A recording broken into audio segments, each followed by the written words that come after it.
Hello friends, so in this video we will be solving MCQs of net exam में जो आपका paper 1 है उसके MCQs we will be solving. इसके पहले के वीडियोस में हमने पेपर 1 और पेपर 2 का सिलेबस को अच्छे से डिस्कस किया है। इस वीडियो में we will be solving the MCQs of paper 1 और भी हमने पहले के वीडियोस में पेपर 1 के बहुत से MCQ सॉल्व किया, आप उसे भी देख सकते हैं। ऑलराइट, मैं आपको बता दूं आपके एग्जाम्स के लिए दो चीजें बहुत इंपॉर्टेंट है, दैट इज सिलेबस, वो आपको पता होना चाहिए अच्छे से, एंड पास्ट ईयर्स क्वेश्चंस। यही दो चीजें आपकी गाइडेंस बनेंगी preparation. All right, so starting with the MCQs। So the first MCQ is arrange the phases of inquiry based learning. तो ये इंक्वायरी बेस्ड लर्निंग के बारे में बात कर रहे हैं, उसके क्या स्टेप्स है, तो ये आपका टीचिंग एप्टीट्यूड में आएगा। तो देखिए, इंक्वायरी बेस्ड लर्निंग में सबसे पहले जो टीचर होता है वो एक प्रॉब्लम को इंट्रोड्यूस कराता है ताकि स्टूडेंट्स के मन में एक क्यूरियोसिटी आए उस प्रॉब्लम को समझने के लिए। तो सबसे पहला स्टेप होगा orientation, this will be the first step. उसके बाद इस प्रॉब्लम को, इस क्या चीज इसमें एक्सप्लोर क्या करना है, इस प्रॉब्लम में क्या समझना की रिक्वायरमेंट है, क्या हाइपोथेसिस होगा बेसिकली, ये आपका आ जाता है second stage, conceptualization. Then third, the student will now learn, will जो भी उसने हाइपोथेसिस बनाया, जो उसको ऑब्जेक्टिव्स हैं उस प्रॉब्लम को सॉल्व करने के लिए, उसके लिए वो एक नॉलेज को गेन उसको करना होगा। So this is called investigation, ये थर्ड स्टेप होगा, ये एनालिसिस पार्ट, ठीक है। After that fourth will be conclusion, वो एक कंक्लूजन में आएगा, जो भी उसका हाइपोथेसिस था, जो भी प्रॉब्लम था, उसका कंक्लूजन क्या है, उसका आंसर क्या है, क्या जो वो हाइपोथेसिस लेके चल रहा था वो सही है या रॉन्ग है, ठीक है। एक बार कंक्लूजन आ जाएगा, देन लास्ट स्टेप में फर्दर इसमें क्या हो सकता है, दैट विल बी डिस्कस, तब वो पार्ट बन जाएगा डिस्कशन का। ऑलराइट, तो ये इसका स्टेप होगा। तो the right answer will be b c e d a, option 3। So option 3 will be the right answer. All right, then next MCQ, ये आपका हिंदी में सेम चीज दिया हुआ है। Next MCQ is in self directed learning. Self directed learning, जब जो student highly motivated और खुद से पढ़ रहा है, खुद से समझ रहा है चीजों को, which of the following are the key feature of self directed students. तो जो सेल्फ डायरेक्टेड स्टूडेंट है उसका की फीचर क्या है? सबसे पहले एक उनके अंदर एक इंट्रिंसिक मोटिवेशन होता है कि they have to learn, so there is an intrinsic motivation. Then they have the capacity to choose personal goal, उनको अपना गोल पता है, that what they want to achieve, तो उनको पर्सनल गोल अपना पता होता है। दे हैव सेल्फ डिसिप्लिन, क्योंकि जब आपके पास कोई गाइडेंस नहीं, कोई कोचिंग नहीं है, जैसे कोई IAS की पढ़ाई कर रहा है या आप कोई नेट की पढ़ाई कर रहा है, बहुत से लोग कोचिंग लेंगे, बहुत से लोग विदाउट कोचिंग पढ़ेंगे, तो उसका ये सेल्फ डिसिप्लिन है, वो डेली बेसिस पे अपना सिलेबस देखेगा, अपने से पूरा प्लान बना के पढ़ाई करेगा। They have self assessment ability, उनको पता है कि कैसे अपने आप को असेस करना है, मॉक टेस्ट देना है, किस टाइम पे रिवाइज करना है, तो सेल्फ असेसमेंट एबिलिटी उनके अंदर है। And they have Meta cognitive skill, ये भी बात सही, सारी स्टेटमेंट्स है ये। मेटा कॉग्निटिव स्किल का मतलब अपना लर्निंग पैटर्न पता होना, लर्निंग पैटर्न का अवेयरनेस, कि क्या चीज बेस्ट वे से वो लर्न कर पाता है या क्या चीज को लर्निंग में दिक्कत होती है, तो अपने लर्निंग पैटर्न का अवेयरनेस होना, that is called Meta cognitive skill. तो इसमें सेल्फ डायरेक्टेड स्टूडेंट्स के लिए सारी ही बातें सही हैं, सो answer will be option 4, A B C D and E। All right, now next MCQ। So next MCQ is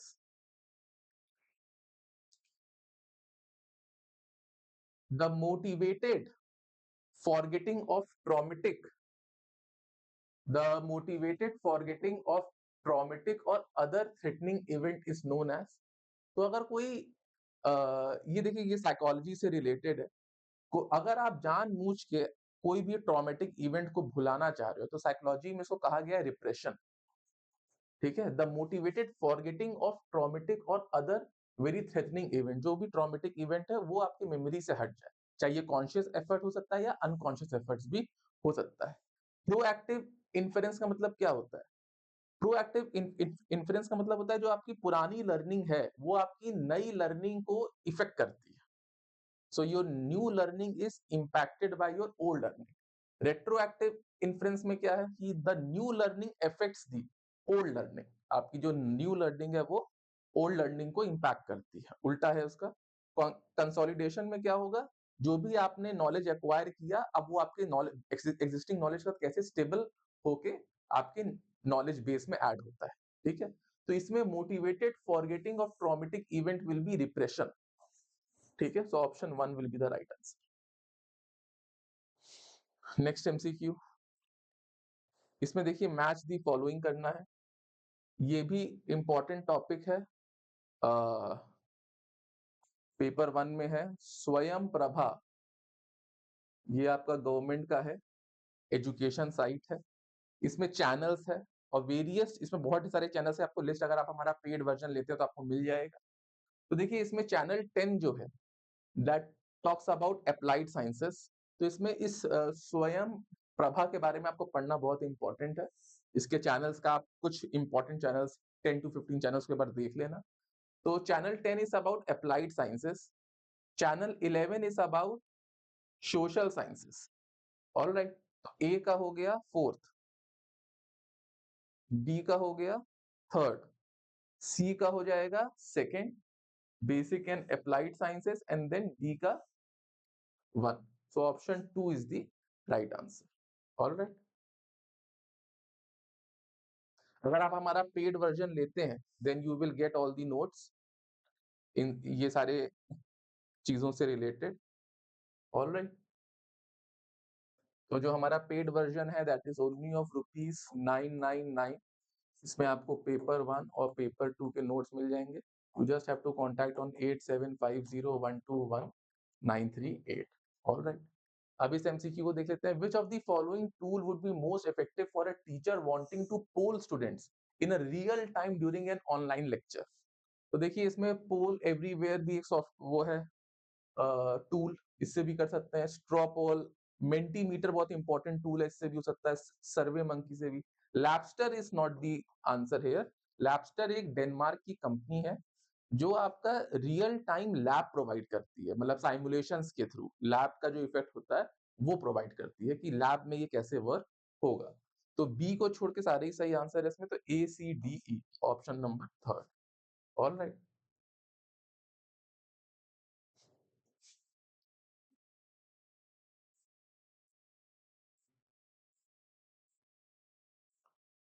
now next MCQ.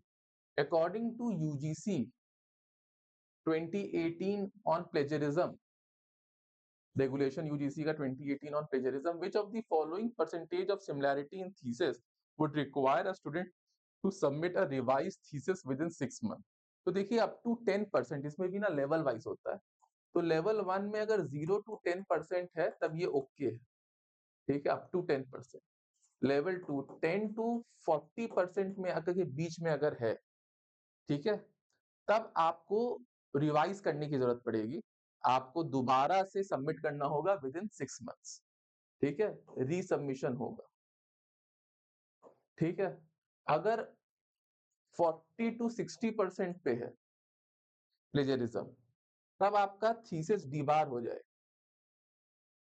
ठीक है, और अगर लेवल 4 60% से अबव है तब कैंसिल हो जाए।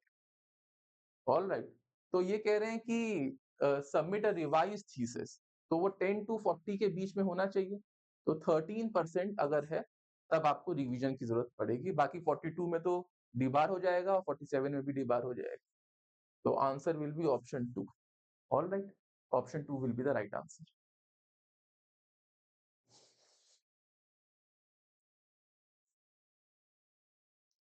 A researcher conducts a study on a population and obtains some result. एक रिसर्चर ने एक स्टडी करी और कुछ रिजल्ट आया। He now wants to generalize these results to a different population. So for this his measurement should show। तो देखिए अगर आपने एक बार स्टडी करी है एक सेट ऑफ पॉपुलेशन में, उस रिजल्ट को आप दूसरे सेट ऑफ पॉपुलेशन में अगर जनरलाइज करना चाहते हैं, then there has to be an external validity. External validity मतलब कितने हद तक एक पॉपुलेशन दूसरे पॉपुलेशन के रिजल्ट को जनरलाइज कर सकता है। तो ये जो है मेजरमेंट में एक्सटर्नल दोनों पॉपुलेशन सेट में एक एक्सटर्नल वैलिडिटी होनी चाहिए। ऑलराइट, तो आंसर विल बी ऑप्शन 1।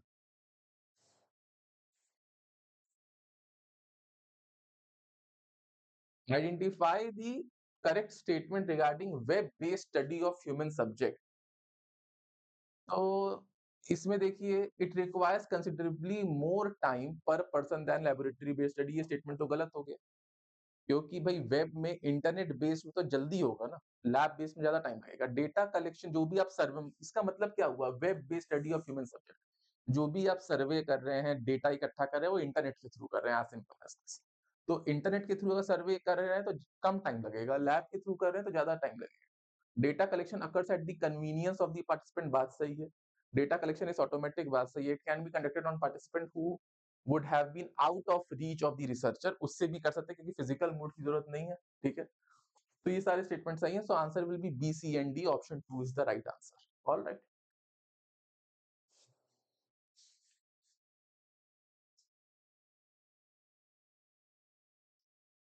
अब इसमें देखिए, कोरिलेशन कोफिशिएंट को इंक्रीजिंग ऑर्डर में सेट करना है। Arrange the correlation coefficient computed from following information. Information क्या दी हुई है, कोवेरियंस और स्टैंडर्ड डेविएशन, दो सेट ऑफ डेटा की। तो देखिए, इसमें कोरिलेशन का फॉर्मूला क्या होता है, कोरिलेशन का जो फॉर्मूला होता है वो है covariance of x y upon standard deviation of x into standard deviation of y, ठीक है।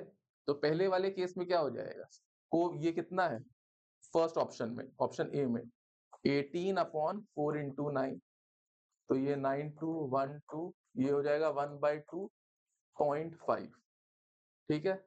सेकेंड वाले ऑप्शन में क्या है, 15 अपॉन 8 इंटू 3, तो ये हो जाएगा 5/8, ये हो जाएगा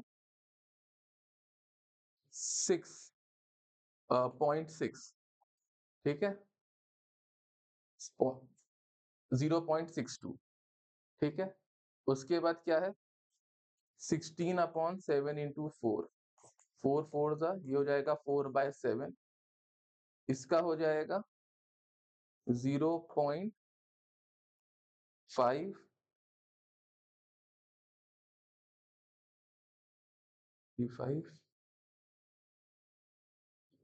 5.57, ठीक है।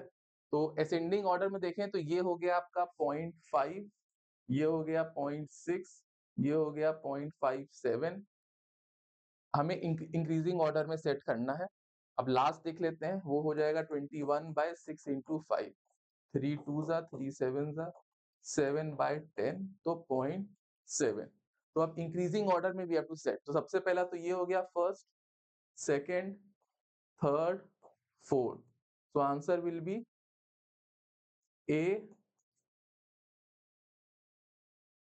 ए के बाद आंसर विल बी क्या, ए देन सी, ए के बाद आएगा C, then B, then D, A C B D, option 1 is the right answer. All right,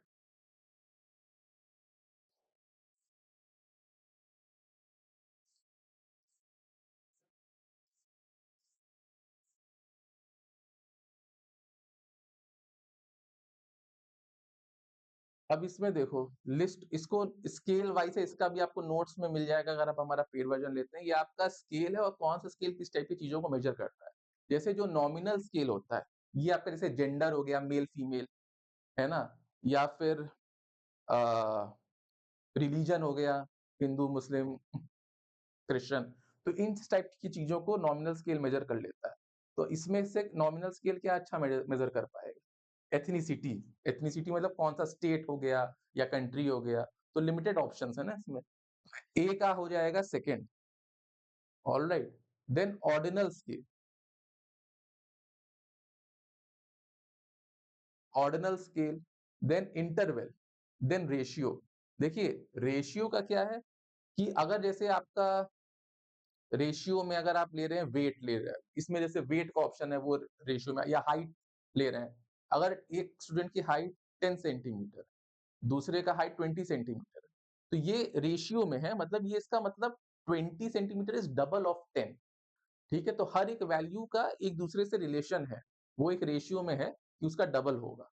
ठीक है, तो रेशियो स्केल आपका डी का हो जाएगा 1। All right, then interval, interval में एक रेंज में लेना है तो आप डेट ऑफ बर्थ ले सकते हैं। तो ए का सेकेंड हो गया, बी का ऑर्डिनल आपका थर्ड हो गया, सी का फोर्थ एंड डी का 1। So option 2 is the right answer. ठीक है, ये आपका रिसर्च एप्टीट्यूड का क्वेश्चन कि स्केल्स के टाइप और एग्जांपल ऑफ वेरिएबल्स पे पूछा गया।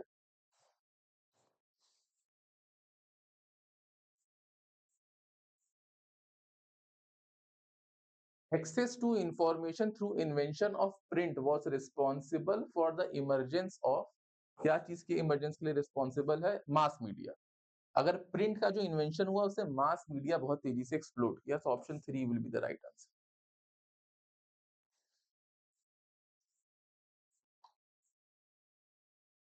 The development of vitascope led to, vitascope क्या होता है? वाइटास्कोप ये इन्वेंशन हुआ था, ठीक है, इससे बना था ये आपका मोशन फिल्म प्रोजेक्टर था। तो सिनेमा का बढ़ोतरी इसके इन्वेंशन के बाद, दिस वाज द प्रोजेक्टर। तो साइलेंट फिल्म्स जो होते हैं उसका एरा वाइटोस्कोप के इन्वेंशन के बाद से स्टार्ट हुआ। तो right answer will be silent film era.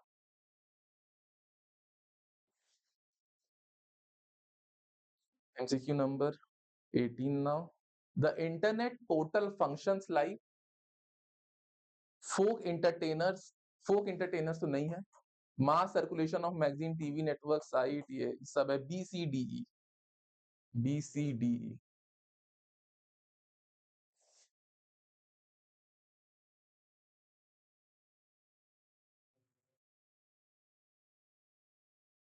The chronological sequence of space biased media of communication as identified by Harold Innis. तो हारोल्ड इनिस ने बोला कि कैसे स्पेस बायस्ड मीडिया रहता है। स्पेस बायस्ड मीडिया मतलब कौन सा मीडिया जो है सबसे तेजी से फैलता है और कम टाइम पे इन्फ्लुएंस क्रिएट करता है। तो देखिए इसमें इसमें सबसे पहला तो ये पेपर से स्टार्ट होके रेडियो और टीवी पे जाएगा, है ना, उसका स्पीड सबसे ज्यादा होगा। तो इसमें आप कर सकते हो papyrus first, paper second, newspaper third, then radio fourth and TV fifth. तो option 2 C D E A B. ठीक है, हारोल्ड इनिस का यही कहना है कि ये जो मीडिया टाइप्स है, कौन सा मीडिया सबसे तेज फैलता है, कम टाइम पे इन्फ्लुएंस क्रिएट करता है। तो ये इंक्रीजिंग ऑर्डर में हमने लगाया है। ठीक है, chronological order.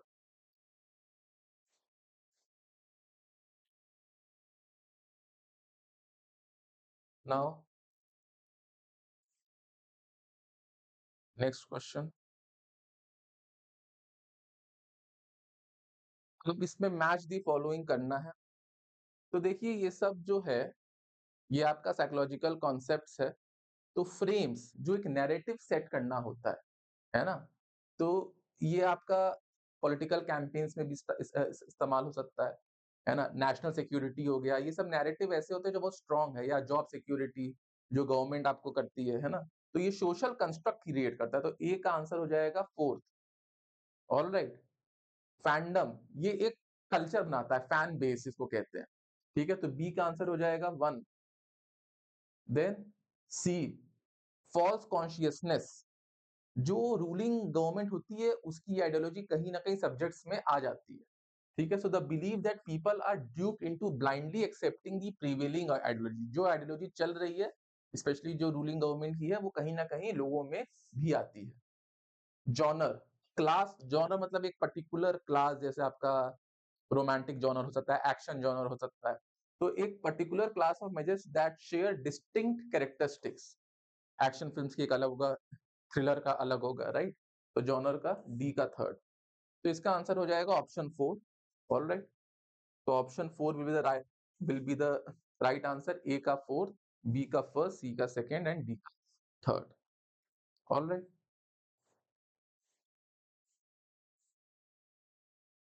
So with this, we are into the, like, we have finished 15 MCQs. इस वीडियो लेक्चर में we will be finishing 15 MCQs only.